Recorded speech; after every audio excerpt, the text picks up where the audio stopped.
Welcome back to the Chicago White Sox franchise. Our first season is officially in the books, and today's episode, we're just going to wrap it up in a nice, neat little bow. We're going to take a quick look at how our guys played now that the season's over, sim through the postseason, see who wins the World Series, see who wins awards and stuff like that, and then go over a bit of my plan as we head into the offseason. But before we get there, I've got a little bit of an announcement for how this series is going to continue. It's not the biggest deal, but with the end of this season officially marking the end of us playing on Streamlined, I actually forgot that I did switch it over to full control at the end of last episode, but we played that entire season on Streamlined. You were here for it. And now that that experiment's over, as I've been saying for a while now, as we move on in this franchise, I'm going to full control. So what I'm going to do is I'm going to kind of treat this episode as the end of the series, the series of the Streamlined White Sox franchise. And then next episode will be like sort of kind of a little bit of a reboot. Obviously, we're just going to continue on playing with the same team and all that, but since it's going to be a full control, full-fledged franchise and like a different experience and all that, being in control of everything, I kind of want to make a new separate playlist, because the playlist that this is in is still called Streamlined Franchise. So yeah, I just want to make sure you guys aren't confused, because next episode, when we're doing the off season, I will call that episode 1. It'll be episode 1 of, the full White Sox franchise,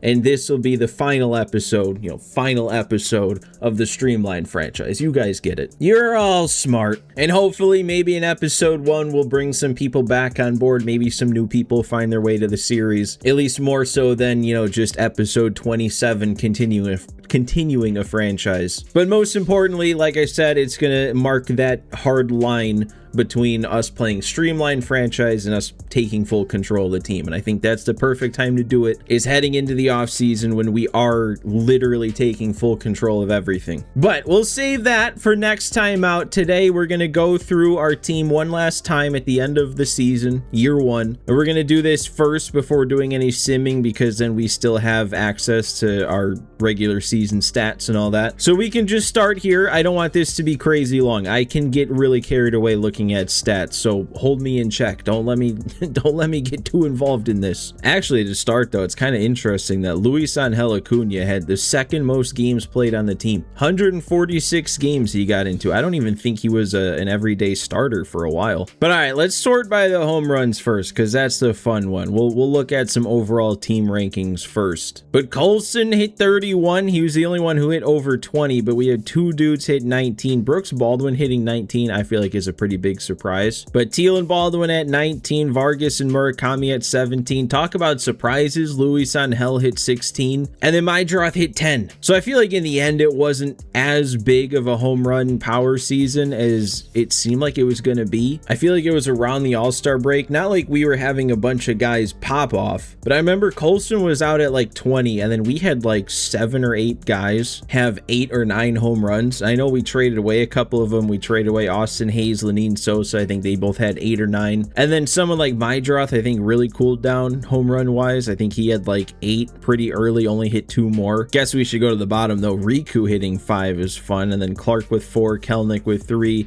4 guys didn't hit any that ended the season on the big league roster. Quick sort by batting average, it's our 2 catchers at the top, and then Teal actually qualifying with a 302 average, over 300. Murakami, the next highest season-long guy at 268. Montgomery finishing with 262 is really good for him. Again, Baldwin kind of in the mix, and then Maidroth right at 250. OPS goes to Teal at 899. Caro and Riku also had solid seasons in the time that they were up. Colson with 31 homers though, only finishing with an 815 OPS. I mean, I guess I shouldn't say only. 815 OPS is solid. It's just 31 homers. It feels like maybe you should get a little more. Maybe not. Maybe I don't know what I'm talking about, because he did also hit 30 doubles. So a 30 homer, 30 double season. I don't know. It just based on vibes, I guess. It seems like a 30 homer, 30 double season should have a bit higher of an OPS. I don't know. How about some steals? Where are the stolen bases? There's caught stealing. There's steals back here, yeah. So Luis Angel led the team with 21. Brooks Baldwin also in the mix in this too with 16. Mune, for some reason, stealing 14. How many times did he get caught? 6? That's not horrible. And then Mydroth caught 5 times. He swiped 12. Let's just do a quick war sort here. Our highest wins above replacement, Kyle Teo with a 6, which is really good. I mean, he was definitely our best overall player. And then Colson Montgomery with a 4.8. Mydroth had a 3.1, which I'll be honest, I don't really know how it's that high. I mean, not like 3.1 is ridiculously high, but that's like, you know, you're talking about a solid player if they're over a 3 WAR. And not like Mydroth wasn't a solid player. It's just like 250 average, 701 OPS. I mean, again, not like he was bad by any means. It's just like, it doesn't show OPS plus, but I feel like a 701 OPS probably is around, if not a little bit lower than 100. So that would be slightly below average OPS plus. He was a good defender, so I don't know if that just bumps it up that much more. I don't know. But then from there, Baldwin with a 2.4, Clark with 1.5. I'm guessing this is only in the games he played with us, so that's pretty solid. Maybe it's not actually, now I think about it. 290 plate appearances, you go here, 290 plate appearances. So yeah, that is that's not just with us then, never mind. But also Edgar Caro with a 1.5 wins above replacement. He was only, I mean, he only played in 33 games. Same with Riku though, 1.3 out of him in just 33 games also. I mean, Caro definitely is already in the plans to be our backup slash platoon versus lefties catcher. Riku might have played his way into a bench utility spot for next season, depending on the moves we make. I don't know. Our negative guys, though, we really don't care about Bro, Bergoya, or Bonham. But Vargas with a negative 0.9, definitely not a great year out of him, especially when you look at what he's doing in real life. You compare this to his real life last year, which his real life last year was a pretty average year. He was definitely worse. He definitely took a step back, especially in the WAR department. 2.3 to negative 0.9. That's like a whole Chase Mydroth worth of difference. And then down at the bottom, Andrew Benintendi with a negative 1.3. He really was not good at any point in the season, except for maybe the very end, because he does have the fire symbol next to him. On to a little bit of pitching. Let's talk about the starters in bulk first. The main 4 that stuck around the whole year without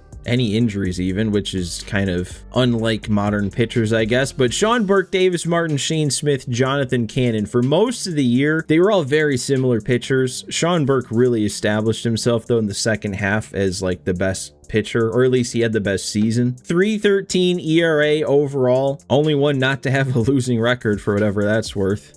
Yeah, not even either of those two guys did. But yeah, as far as the other guys go, Shane Smith at a 4.31 ERA had a solid-ish year. He was much more of a strikeout guy too, which is also nice. Pretty much the same whip between the two. Davis Martin really was never looking that good for us. Cannon did have a pretty solid beginning portion of the year, but he fell off, almost dropped over a 5 ERA by the end. And then we also had some part-timers. Anthony K was real bad, got sent down by the CPU controlled manager, or general manager, because I wasn't in control because we were on Streamlined, but he got sent down to call up Noah Schultz at one point. Schultz didn't do all that great. We also traded for Clark Schmidt during the season, who he didn't get called up right away, because when we traded for him, he was for some reason in the Yankees AAA team. He was solid though in his 48 2/3 innings. 3.88 ERA. We'll have him for next season. Sorting by WAR for these guys, it was Burke out ahead with a 2.5. Then you had Shane Smith at a 1.9. Davis Martin at a 1.4. Cannon 0.7. Schmidt 0.6. And then Anthony K down here at a negative. Over to the pen. I feel like the bullpen pitched better than the final numbers look like. Not like the final numbers are going to look bad. This was a really solid bullpen, especially for what it was. You can just look at the ERAs right here. They are all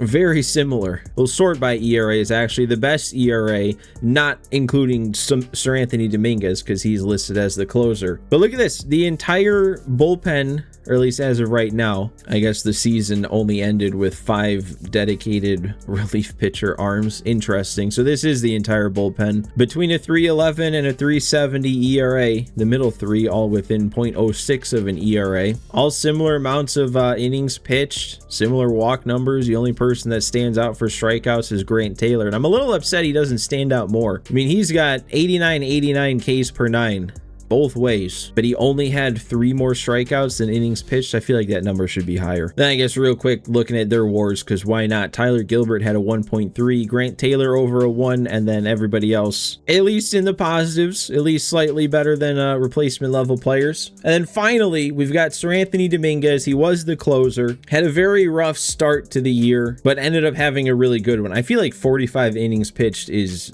low, but exactly 30 saves on the season with a 2.38 ERA, solid amount of strikeouts. He didn't really have much of a walk problem. Only blew 3 saves, and what's significant about that is when I say he had a rough start to the year, I think he blew all 3 of those saves within the first 2 or 3 weeks. It was the first 2 or 3 episodes, I think, at least. So he didn't blow a save for the rest of the year since probably like mid-April. He was really reliable, and we did put some offers out there to try and move him at the deadline that didn't go through, but we've got him on the books for 1 more year. I don't plan on trading him before the season starts. He'll be the kind of guy who, especially if he continues to pitch well, will hold on until next season's deadline, see where we're at and what we want to do. And minor league stats were wiped. I was going to go over that too. I'm still going to go over a few minor leaguers now, just because I think when we get into the off season, we lose access to the lineup screen, which isn't a big deal. We could still look at the guys the same way, but let's do it now. But just a couple of guys I want to highlight. First, Braden Montgomery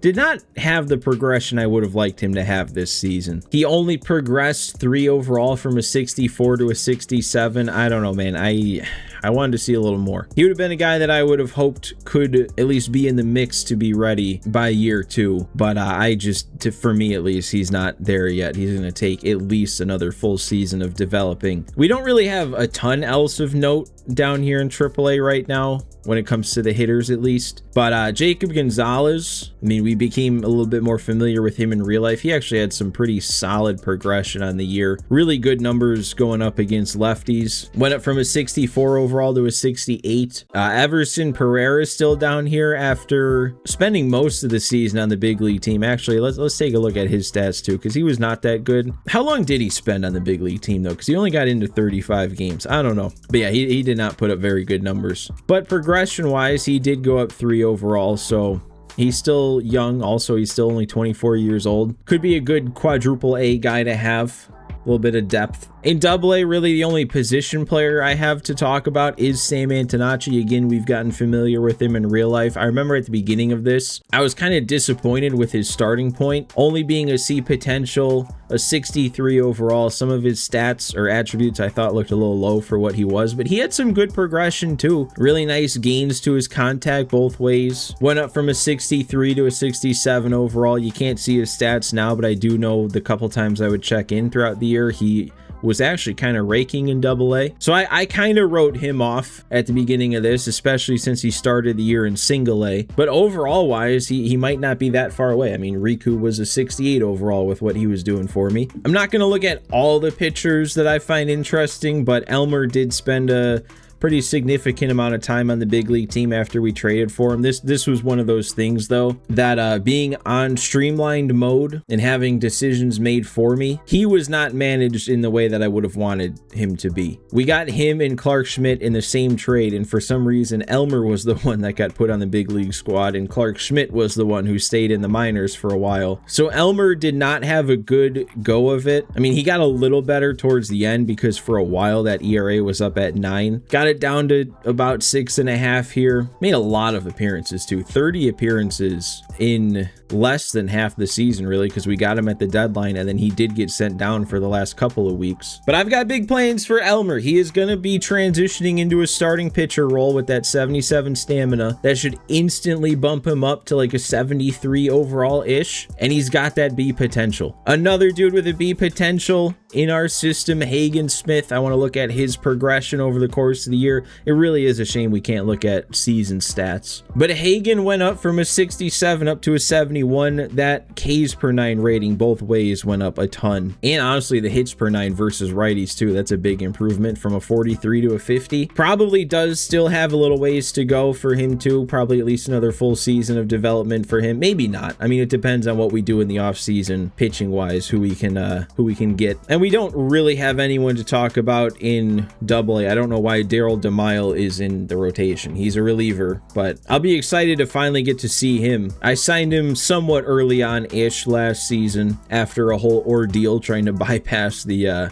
again, the streamlined CPU control. But a 70, well, actually, he's a 72 overall lefty, still working his way back from the little bit of regression hits you get from sitting on the free agent list. But another guy who was on the free agent list that I signed last season is Michael Kopech. I didn't expect him to be in the minors. I kind of thought I'd sign him to a major league deal. Didn't seem to be the case. But he's a 69 overall. We signed him. I think he was a 68 or 67, so he's gotten a little bit of it back. He's got to be potential. He's going to be 30. He'll probably get back up into the 70s in not too much time, I would hope. But especially with those reverse splits, I actually think his return, he could be pretty valuable to us. So that should do it with what I wanted to recap here before we move into the postseason and the stats get erased. So let's move on to the postseason here. Quick sim through it. There's our official statement of not making it to the postseason. And looks like we did have one league leader. Murakami led the league, or the American League at least, in walks with 89. But real quick at the end of it here, it was the Tigers who won the division, 92 and 70.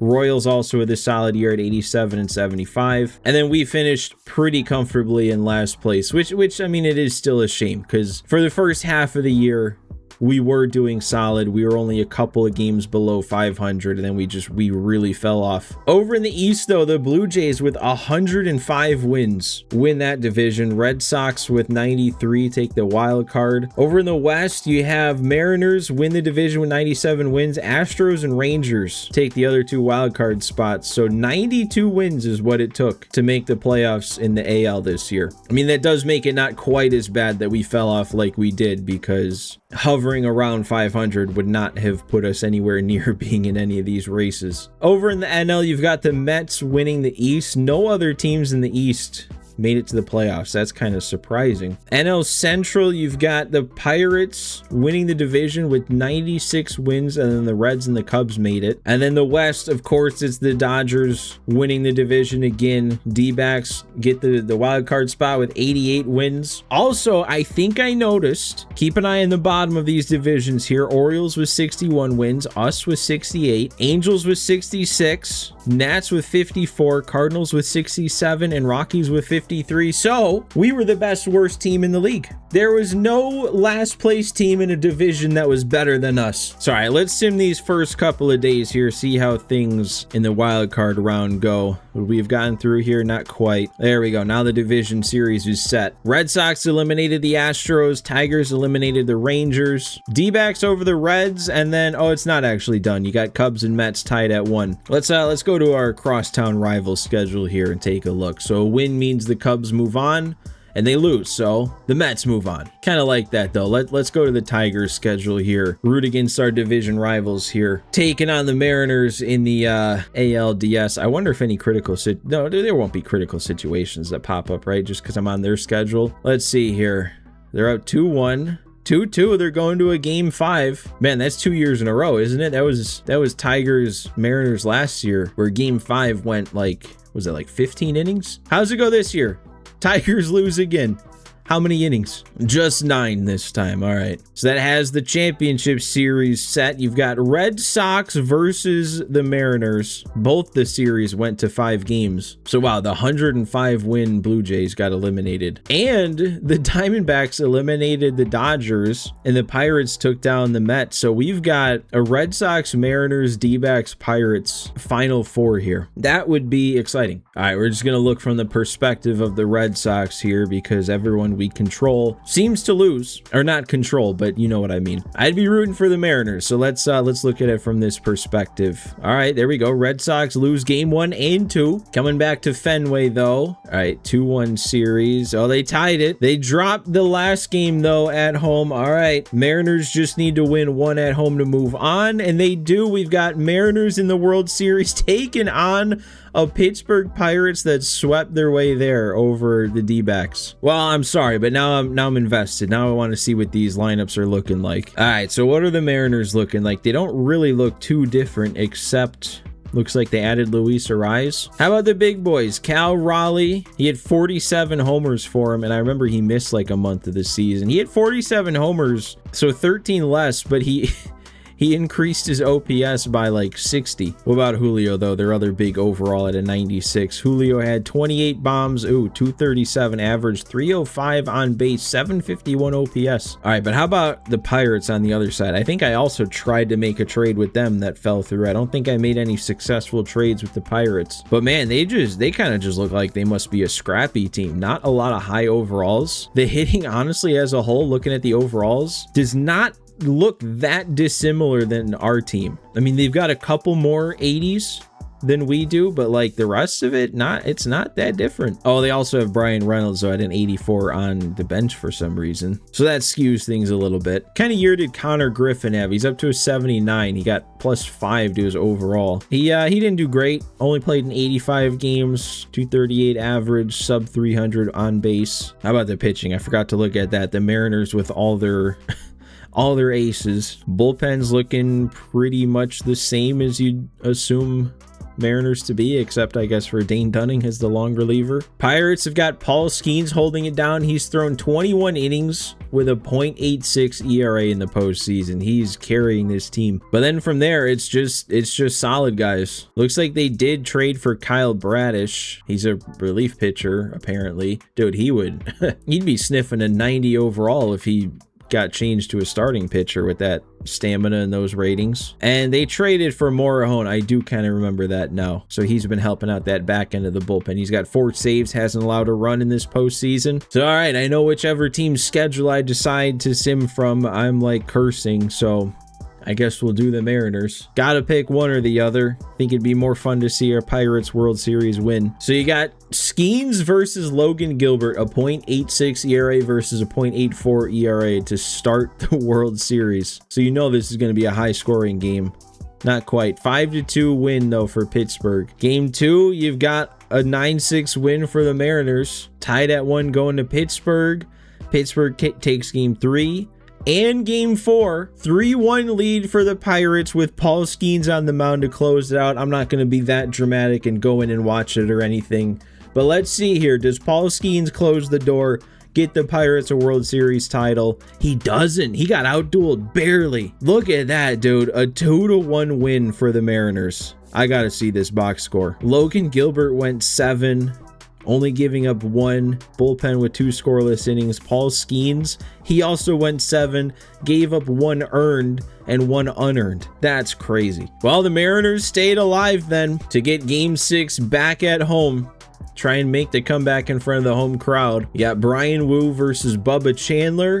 And it's going to game 7. Oh, Pirates, you can't blow a 3-1 lead. You got to have some kind of Paul Skeens mad bum heroics here. What's his energy looking like? Oh, he's got plenty. I mean, they're not going to have him start the game, but you gotta bring him in at some point. I doubt they will because the game's dumb. Game wouldn't do something like that. So, all right, it all comes down to this. October 31st, game 7 of the World Series. You know what? I'm going to see if I can sim it from this screen, if that would be any better. Jared Jones does have a 1.76 ERA versus George Kirby. We're going to sim it from here.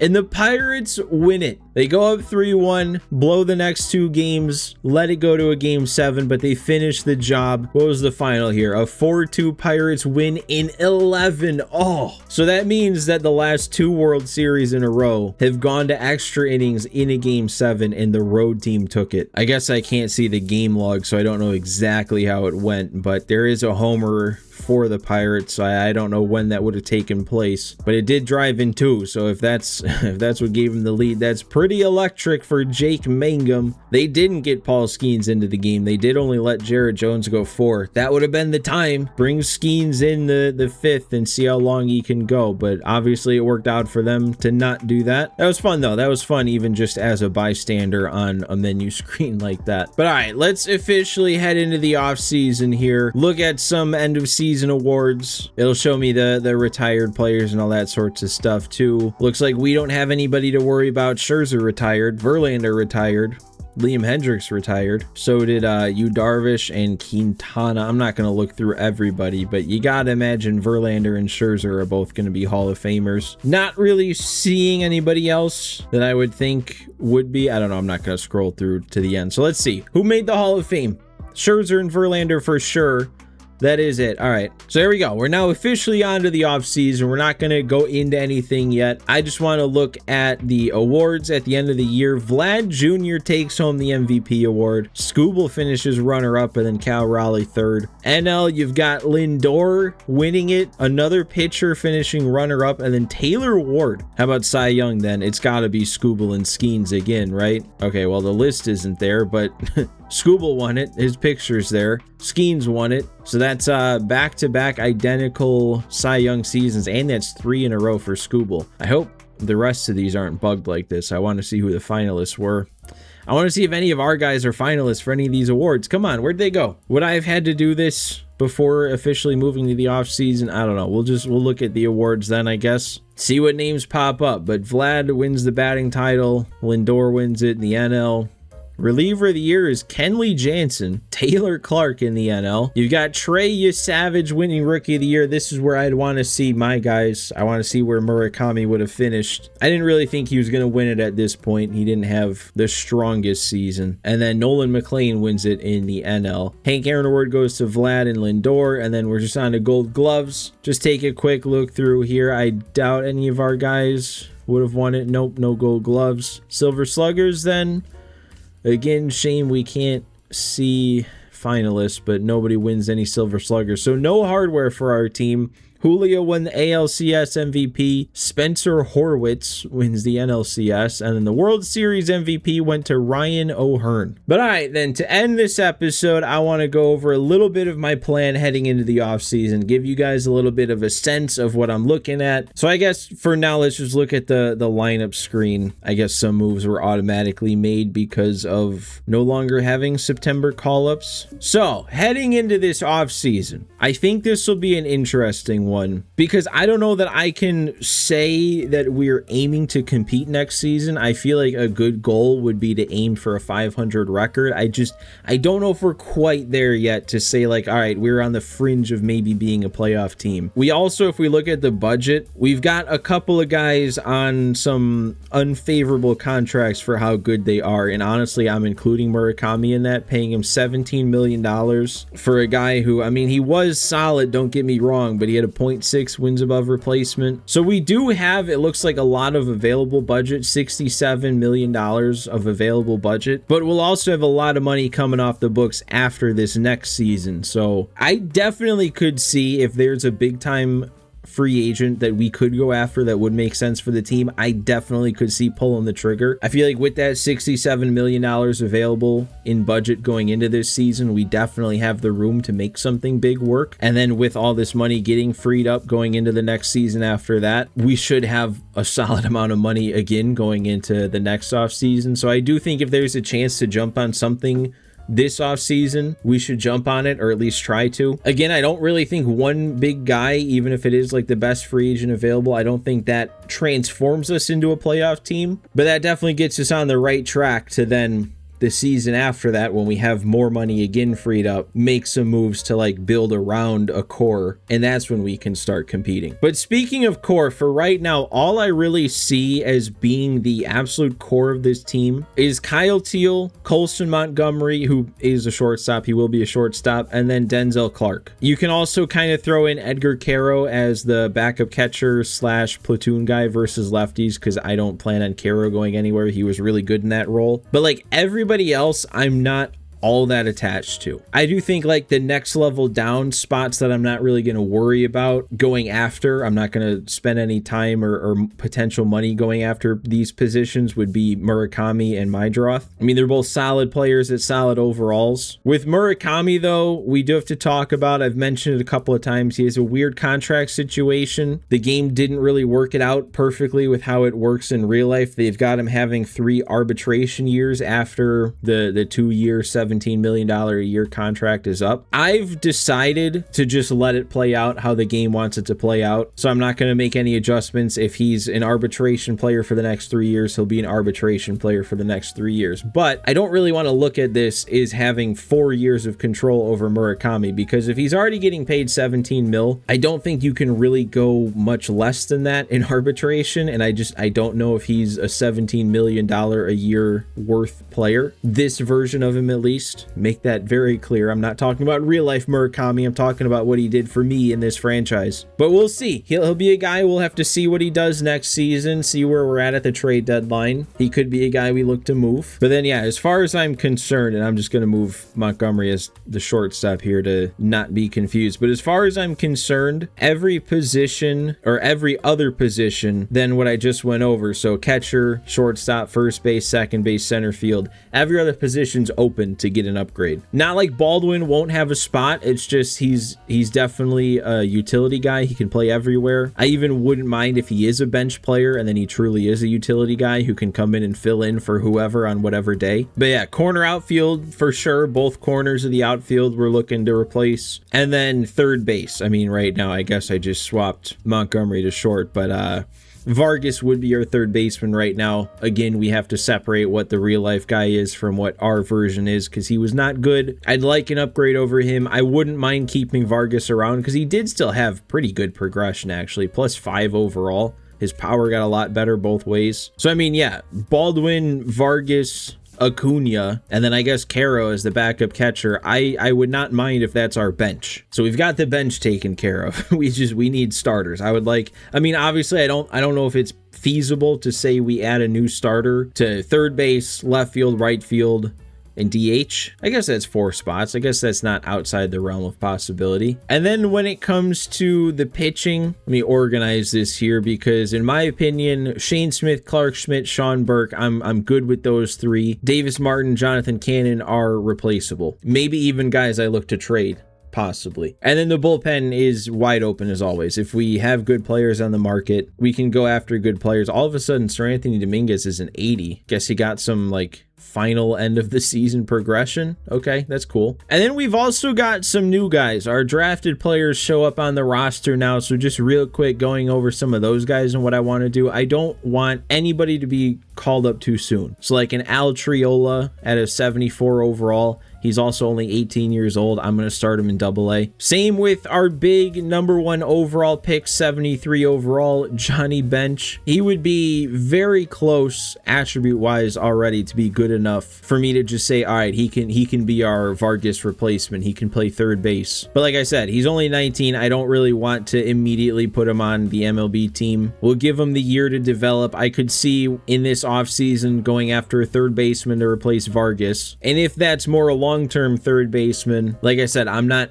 overly attached to Chase Maedroth. I could see him being a solid guy to trade also. I mean, we're going way into the future here, but like just long-term future, I could see opening up second base by trading Maedroth, and that's how Johnny Bench gets in the lineup. Obviously, a lot of things have to play out before we know for sure what's going on there. But our other big pick, actually, according to our scouts, the guy who was the #1 talent in the draft, we got the #1 and the #2 guys according to our scouts, if you remember that. But Jeff Chandler at an A potential, 67 overall as an 18-year-old. Also will be starting the season in AA. I want these guys to actually play games. They don't actually play games in single A. But yeah, man, we've got high hopes for this guy. And after one season, like this is going to be his 18-year-old season. At this point next year, he'll be 19. and he should be right around where Hagen Smith, Noah Schultz are now. You'd hope he improves 4 or 5 overall points, gets up to a low 70s. He's gonna be really good. We don't want to rush him, but a couple years down the line, Jeff Chandler is gonna be the guy. And I don't know, I guess talking about prospects, may as well look at what our new top prospect rankings looking like. Jeff Chandler is actually the number 2, so there was one guy better. I actually remember looking at this guy because I compared him to Nicky Walker, who I took, who was a first baseman, but this guy actually got picked before Nicky Walker, so it's not like I drafted the wrong guy. But yeah, this guy looked really good when I looked at him before. So that's a shame that a division rival has the number 1 prospect when we have the number 2. But our organization, we are ranked number 5. We're a top 5 farm system. Chandler and Bench become our top 2 prospects, bumping down Hagen Smith to 3. Going from there, James Dunning actually didn't even look at him, and look at that ETA way down the line in 2031. He's only a 46 overall, but be potential. I guess the game's got big things in store for him. Al Triola, another new guy, comes in at 7. Mike Christensen was another draft guy. Nicky Walker then down here at 14. Guess we may as well talk a little bit about him too, because he could be solid. I mean, for a 71 overall, he's got really nice hitting numbers. Easily big league ready. It's just, again, with him being a teenager, I want to give him a chance, at least in the minors, before we call him up. But all right, that's where I'm going to go ahead and call things before I really get too into it and just want to start playing the offseason. So again, remember what I was saying at the beginning. This is the final episode of the White Sox Streamlined franchise. When the next episode comes out, it'll be the offseason of this same franchise save, but I'm going to call it episode 1 of a new franchise, a new playlist, you know, really marking that line between ending the Streamlined experiment, taking full control. So if you're somebody who's been watching along in the playlist, maybe binging this a couple weeks down the line or something, this isn't the end of this series. It's just going to be a different playlist, and I'll make sure I remember once the next episode comes out and the new playlist is made. I will link that in the pinned comment. That'll be where it is. Probably also put it in the description if you're a description guy. Where are all my description guys? But lastly, here to reiterate something I was talking about last episode. Again, I know this to this point has not gone the ideal way that I would have liked it to. Took a lot longer to get to this point than I originally had planned. But at the same time, we also have plenty of time to still get very in depth with this, take this multiple years into the future. I still am very excited for this. Like, I have been having a lot of fun with this series and thinking towards the future. So I'm really hoping, especially with getting into the off season, which is always exciting, and then taking full control of things, starting a new playlist, it'll be a bit of a reboot. It'll be a bit of a fresh start, and it'll kickstart me, give us all a little boost, give us some juice here for this White Sox franchise through the rest of the year. So thank you guys for watching. Thanks for watching this Streamlined franchise experiment. That will probably be it. I probably will never play Streamlined franchise again. If we're playing franchise, it'll be full control. But I said I was going to try it one last breath before March to October completely dies, and boy is it dead. Talked a little bit about that at the end of last episode, how Streamlined was not a replacement for March to October at all. So if you want to hear what I had to say about that end of last episode, like I said, I'm just rambling at this point. So again, guys, thanks for watching. Thanks for watching this series, and I hope you're as excited to continue it as I am. I'll see you there.